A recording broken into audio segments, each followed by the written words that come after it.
Have you ever wondered why the world works the way it does? Why some countries seem to thrive while others struggle, even though we all live on the same planet? The answer lies in the systems that shape our economies, systems you've heard about your whole life but maybe never fully understood. Right now, every purchase you make, every paycheck you receive, every business you see is part of an invisible game. A game with rules that were written centuries ago, rules that decide who wins, who loses, and who never even gets to play. This game is called capitalism. It's the engine that has driven massive economic growth, innovation, and global trade. But it's also the system accused of creating deep inequality, environmental damage, and unstable markets. And here's the thing, capitalism isn't the only way to run a society. There have been other systems, or some that promised fairness, equality, and shared prosperity. One of the most famous alternatives, socialism. It has its own history, its own ideals, and its own set of flaws. But what if neither system is perfect? What if the real solution is a hybrid, a blend of both? Some countries have already tried it, and the results might surprise you. In this journey, we're going to break it all down, from the birth of capitalism, to the rise of socialism, to the possibility of a mixed economic future. By the end, you might see the world and your place in it in a completely different way. So let's rewind the clock and find out, how did capitalism really begin? When we think of capitalism, we often imagine skyscrapers, stock markets, and billion-dollar companies, but the story actually begins much earlier, in a world without banks as we know them, without global corporations, and without the internet. To understand how capitalism started, we need to travel back to Europe in the late Middle Ages. At that time, most economies were feudal. Land was owned by a small elite, and the majority of people were peasants working the land in exchange for protection. Wealth wasn't measured in money. It was measured in land, crops, and loyalty. Then something began to change. The Black Death in the 14th century drastically reduced Europe's population. With fewer workers, labor became more valuable. Peasants could demand higher wages or even leave the land to find better opportunities. This shift began to crack the rigid structure of feudalism. At the same time, global exploration was beginning. The discovery of new trade routes in the 15th and 16th centuries, driven by ships from Spain, Portugal, and later England and the Netherlands, created a massive flow of goods, gold, and silver.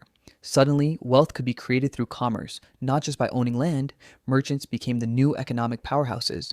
They needed capital to fund voyages, pay sailors, and buy goods to sell.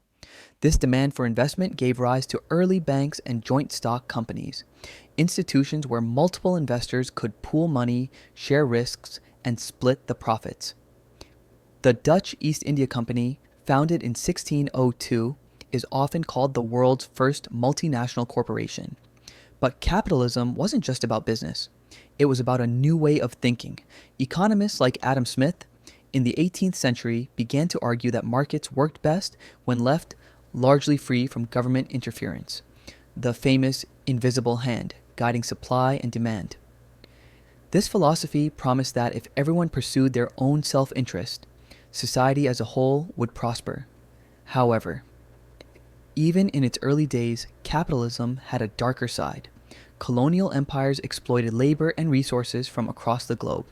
The transatlantic slave trade fueled enormous profits for European powers.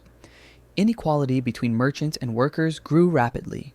By the 19th century, capitalism had evolved into the Industrial Revolution, factories, mass production, and urbanization.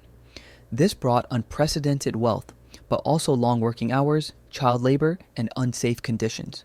It was here that critics began to ask, if capitalism creates so much wealth, why are so many still poor? And that question would set the stage for the rise of a completely different vision. One that promised equality, shared ownership, and an end to exploitation. That vision was socialism.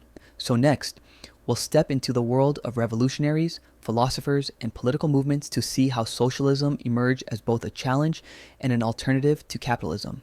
When we rewind the clock, the origins of capitalism take us back to a world that looked nothing like today.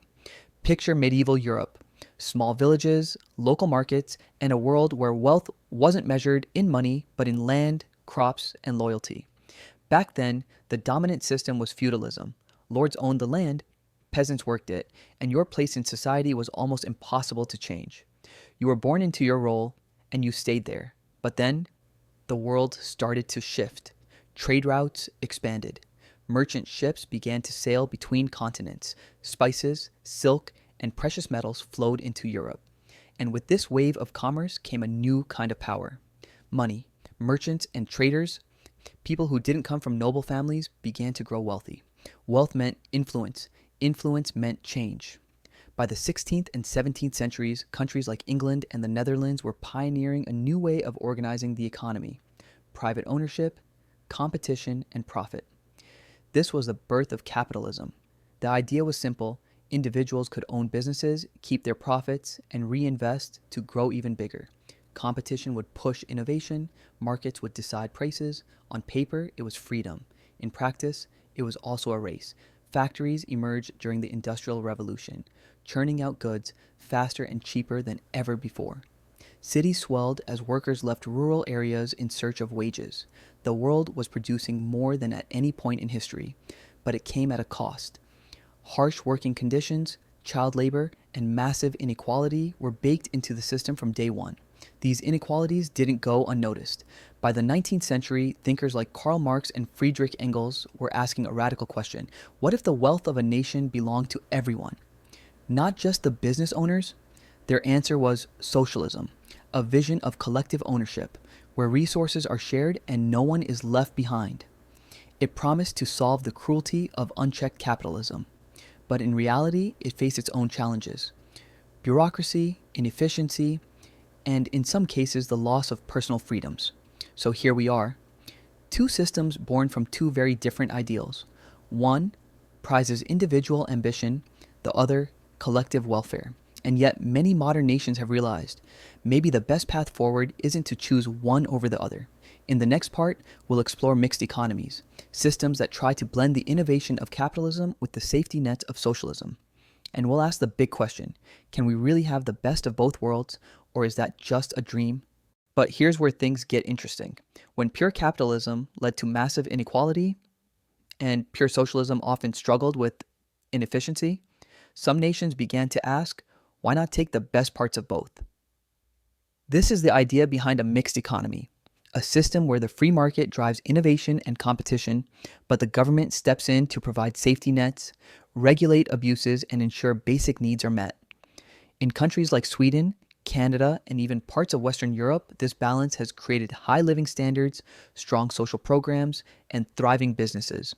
Private companies can still grow and profit, but no one is left without healthcare, education, or basic dignity. Of course, a mixed economy isn't a magic fix. Too much government control can slow growth and innovation. Too little can leave the most vulnerable behind.